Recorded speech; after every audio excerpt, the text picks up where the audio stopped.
അസ്സലാമലൈക്കും എല്ലാവർക്കും നമസ്കാരം. ഇന്ന് നമ്മൾ കാണിക്കാൻ പോകുന്നത് ഒരു കുക്കിംഗ് വീഡിയോ അല്ല, നേരെ മറിച്ച് നമ്മളിൽ അധിക പേർക്കുണ്ടാകുന്ന ഒരു പ്രയാസമാണ്. നമ്മൾ കറിവേപ്പ് നട്ടുപിടിപ്പിച്ചാൽ എങ്ങനെയായാലും ഇതിങ്ങോട്ട് നന്നായി വളരില്ല, അങ്ങനെ മുരടിച്ച് നിൽക്കും, അതിൽ കീടബാധ ഉണ്ടാവും, നല്ല പച്ചപ്പുള്ള ഇലകളൊന്നും ഉണ്ടാവാതെ അങ്ങനെ നിൽക്കും. അങ്ങനെ തന്നെയായിരുന്നു എനിക്കും അനുഭവം. ഞാൻ 3 വർഷം മുൻപ് ഇങ്ങനെ കറിവേപ്പ് നട്ടുപിടിപ്പിച്ചതായിരുന്നു. അതിങ്ങനെ മുരടിച്ച് നിൽക്കുകയായിരുന്നു, എങ്ങനെയായാലും അതങ്ങോട്ട് വളരില്ല. അപ്പം ഞാനെന്ത് ചെയ്ത്, 1-2 പ്രാവശ്യം നമ്മളെ അടുക്കളയിൽ ഉണ്ടാകുന്ന വേസ്റ്റ്, 1-2 വേസ്റ്റുകളും അതേപോലെ തന്നെ സോയ ചങ്ക്സ് ഇല്ലേ, അതും കൂടെ കൂട്ടിയുള്ള ഒരു വളം ഉണ്ടാക്കി. അങ്ങനെ അത് ഇതിൽ പ്രയോഗിച്ച് കഴിഞ്ഞപ്പോൾ അത്ഭുതം പോലെ ശരിക്കൊരു 2 ആഴ്ച ആകുമ്പോഴേക്കും തന്നെ ഇതിങ്ങോട്ട് കറിവേപ്പ് കാട് പോലെ വളരുക എന്ന് പറയുന്നത് കേട്ടിട്ടില്ലേ, അത് ശരിക്കും ഒരു അനുഭവം. അതിൻ്റെ കൂടെ പാഷൻ ഫ്രൂട്ടും കണ്ടില്ലേ, നല്ല വലിപ്പത്തിൽ. ഞാൻ ആദ്യമായിട്ട് കാണും ഇത്ര വലിപ്പത്തിൽ ഈ പാഷൻ ഫ്രൂട്ട് ഇങ്ങനെ ഉണ്ടാകുന്നത്. അത് നന്നായി ഇങ്ങോട്ടുണ്ടായി, അതുപോലെ കറിവേപ്പ് നിറയെ ഉണ്ടായി കിട്ടി. അപ്പോൾ അതെങ്ങനെയാണ് ഉണ്ടാക്കിയതെന്നും ചെയ്തതെന്നും നിങ്ങൾക്ക് കാണിക്കാം. അപ്പോൾ നമുക്ക് വീഡിയോയിലോട്ട് പോവാം. അപ്പോൾ അതിന് വേണ്ടി 200 ഗ്രാം സോയ ചങ്ക്സ് എടുത്തിട്ടുണ്ട്. അപ്പോൾ ഇതൊക്കെ നമ്മളെല്ലാവരുടെ വീട്ടിലും അധികം ഉണ്ടാവുമല്ലോ. അപ്പോൾ പിന്നെ വേണ്ടത് നമുക്ക് കഞ്ഞിവെള്ളമാണ്. കഞ്ഞിവെള്ളം, അപ്പോൾ അതും എല്ലാവരുടെ വീട്ടിലും ഉണ്ടാവും. ആ കഞ്ഞിവെള്ളം എടുക്കുക. എന്നിട്ട് ഈ കഞ്ഞിവെള്ളം ഈ ഒരു സോയ ചങ്ക്സിലോട്ട് ഒഴിച്ചു കൊടുക്കുക. എന്നിട്ട് ഒന്നുകൊണ്ട് മിക്സ് ചെയ്ത് കൊടുക്കുക. അപ്പോൾ നമ്മൾ ആവശ്യത്തിനുള്ള കഞ്ഞിവെള്ളം എടുത്തു കഴിഞ്ഞിട്ട് നമ്മളെപ്പോഴും ഇങ്ങനെ കളയുന്ന കഞ്ഞിവെള്ളം ഉണ്ടല്ലോ, അത് ഇങ്ങനെ ചെയ്താൽ മതി. അപ്പോൾ ഒന്നുകൊണ്ട് മിക്സ് ചെയ്ത് കൊടുക്കുക. എന്നിട്ടിത് നന്നായി ഒന്ന് കുതിർന്ന് വരണം. ഇത് ചൂടുള്ള കഞ്ഞിവെള്ളമല്ല, ഒന്ന് തണുത്തതിന് ശേഷം ഇതിലോട്ട് ഒഴിച്ചാൽ മതി. അപ്പോൾ കുറച്ച് ഞാൻ കറക്കി മാറ്റി വെച്ച്, പിന്നെ 100 ഗ്രാമാണ് ഞാനിപ്പോൾ ഇതിലോട്ട് ഇടുന്നത്. പിന്നെ വേണ്ടത് ഒരു പഴയ ഒരു ജാറ്, എന്തെങ്കിലും നല്ല ഇങ്ങനെ നമ്മൾ അടപ്പ് നല്ല ടൈറ്റ് ഉള്ളതായിരിക്കണം, അല്ലെങ്കിൽ ഈച്ചയും സ്മെല്ലൊക്കെ ഉണ്ടാവും.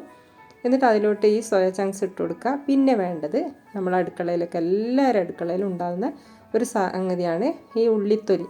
അത് വെളുത്തുള്ളി, അതേപോലെ വലിയ ഉള്ളി, ചെറിയുള്ളി, ഇതിൻ്റെയൊക്കെ തൊലി. അത് ഓരോരോ ദിവസം ആകുന്നത് വെച്ച് നമുക്കിങ്ങനെ ഇട്ട് കൊടുക്കാം. അത് ഇതിനങ്ങ് കൊണ്ടിട്ട് കൊടുത്താൽ മതി. അപ്പോൾ ഇതങ്ങനെ താഴത്തോട്ട് പോകുന്നില്ല, ഇതിങ്ങനെ മുകളിൽ കിടക്കുകയുള്ളൂ. പിന്നെ ഇതൊക്കെ മിക്സായി കഴിയുമ്പോൾ ഇതിൻ്റെ ഈ കളറും ഇതൊക്കെ ഇതിലോട്ട് ലയിച്ച് വരും. ഇപ്പോൾ ഒരു ദിവസത്തെ കഞ്ഞിവെള്ളമാണ് ഞാനിപ്പോൾ ഇതിൽ ഒഴിച്ചു കൊടുത്തത്.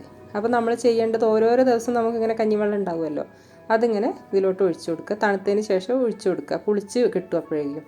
അപ്പോൾ ഇങ്ങനെ ഒഴിച്ചൊരു 5 ദിവസമായിട്ടുണ്ട്. ആ കഞ്ഞിവെള്ളമാണ് ഇപ്പോൾ ഇത്. ഇതൊക്കെ ഇതിൻ്റെ എല്ലാ സത്തും ഇതിലോട്ട് ഇങ്ങനെ ലയിച്ച് വന്നിട്ടുണ്ട്. ഇനി നമുക്ക് വേണ്ടത് ഒരു ബക്കറ്റിലോട്ട് ഇത് ഒഴിച്ചു കൊടുക്കാം. അപ്പോൾ ഒരു നല്ലൊരു സ്മെല്ലൊക്കെ ഉണ്ടാവും കേട്ടോ. അപ്പോൾ ഇതിൻ്റെ ഡബിളായിട്ട് നമ്മൾ വെള്ളം ഒഴിച്ച് നേർപ്പിച്ചെടുക്കണം. ഇതിങ്ങനെ ഒഴിച്ചു കൊടുക്കരുത്, നന്നായി ഇങ്ങോട്ട് നേർപ്പിക്കുക. ഒരു 3 ഇരട്ടിയെങ്കിലും വെള്ളം ഒഴിച്ചു കൊടുക്കുക. എന്നിട്ട് ഇതൊന്ന് കൊണ്ട് മിക്സ് ചെയ്ത് കൊടുക്കണം. ഞാനിപ്പോൾ ഇതിന് 3 ഇരട്ടിയാണ് വെള്ളം ഒഴിച്ചു കൊടുക്കുന്നത്. നേർപ്പിച്ചിട്ട് മാത്രമേ നമ്മൾ ഒഴിച്ചു കൊടുക്കാവൂ. പിന്നെ നമ്മളിതിൻ്റെ ഇതൊന്നും ഈ ഇലകൾക്കൊന്നും ഒഴിച്ചു കൊടുക്കരുത്. അപ്പം നമ്മളിത് അരിച്ചു കൊണ്ട് വേണം എടുക്കാൻ. അപ്പം ഞാനിപ്പോൾ അരിക്കുന്നില്ല, ഇങ്ങനെ ഒന്ന് സൈഡ് വെച്ചിട്ട് ഇങ്ങനെ ഊറ്റിയെടുക്കുകയാണ് ചെയ്യുന്നത്. ഇതിൻ്റെ ഈ ചണ്ടികളൊന്നും ഇതിൽ പെടാതെ ഊറ്റിയെടുക്കുക. അരിച്ചു കഴിഞ്ഞാൽ നമുക്ക് ഈസി ആയിട്ട് തന്നെ എടുക്കാം. പക്ഷേ ഇതിൻ്റെ ഈ ചണ്ടികളൊന്നും കളയരുത്, അതും ആവശ്യമുണ്ട്. എന്നിട്ട് ഒരു പഴയ ബോട്ടിലില്ലേ, ഞാനിപ്പം പാത്രം വാഷ് ചെയ്യുന്ന ആ ഒരു ലിക്വിഡിൻ്റെ ജാറാണ് എടുത്തത്. എനിക്കതാണ് ഒന്നുകൂടെ ഈസി ആയി തോന്നുന്നത്. ഇങ്ങനെ സ്പ്രേ ചെയ്യുമ്പോൾ ഇതൊക്കെ നമ്മൾ എന്ത് ചെയ്യേണ്ടതെന്ന് വെച്ചാൽ ഈ കറിവേപ്പിൻ്റെ ഇരകളിൽ ഇങ്ങനെ തളിച്ചു കൊടുക്കുക. അപ്പോൾ നമുക്കിങ്ങനെ തളിക്കുന്ന സ്പ്രേ ബോട്ടിലിനേക്കാളും ഒന്നും കൂടി ഈസി ഇങ്ങനെയാണ് എനിക്ക് തോന്നിയത്. അപ്പോൾ ഇതിലൊന്നിങ്ങനെ പ്രസ് ചെയ്ത് കൊടുത്താൽ നമുക്ക് എളുപ്പമായിട്ട് എല്ലാ ഇലകളിലേക്കും അടിച്ചു കൊടുക്കുക. അപ്പോൾ ശരിക്കും കീടങ്ങളൊന്നും, ഇപ്പോൾ ഒറ്റ കീടങ്ങൾ വരെ എൻ്റെ ഈ കറിവേപ്പിൻ്റെ ഇലയിലില്ല. അതുപോലെ തന്നെ കറിവേപ്പ് നല്ല പച്ചപ്പോടുകൂടി വളരും, നന്നായി ഇങ്ങോട്ട് തെഴുത്ത് വരുന്നുണ്ട്. ദിവസവും ഞാൻ ഇതിൽ നിന്ന് ഇല പറിക്കാറുണ്ട്. കണ്ടോ, കാട് പോലെ വളരുക എന്ന് പറയലില്ലേ, കാട് പോലെ തന്നെ കറിവേപ്പ് വളർന്നത്. നന്നായി ഇങ്ങോട്ട് വളർന്നിട്ട് ഇങ്ങനെ അങ്ങ് തളിച്ചു കൊടുക്കുക. അത് നമ്മൾ ആഴ്ചക്ക് 2 പ്രാവശ്യമോ അല്ലെങ്കിൽ ആഴ്ചക്ക് 1 പ്രാവശ്യമായിട്ട് ചെയ്ത് കൊടുക്കുക. ഒരു ചിലവും ഇല്ലല്ലോ. പിന്നെ ഇതിൻ്റെ ആ ചണ്ടി ഞാൻ നേരത്തെ പറഞ്ഞില്ലേ, ആ ചണ്ടി നമുക്കിതിൻ്റെ അടിവശത്തോട്ട് മൂട്ടിലോട്ട് ഇട്ട് കൊടുക്കണം. എന്നിട്ട് ബാക്കിയുള്ള വെള്ളം കൂടെ മൂട്ടിൽ ഒഴിച്ചു കൊടുക്കുക. ഇലകളിൽ എന്തായാലും തളിക്കണം, അപ്പോഴേ ആ കീടബാധയൊക്കെ പോവുള്ളൂ, നന്നായി വളരുള്ളൂ.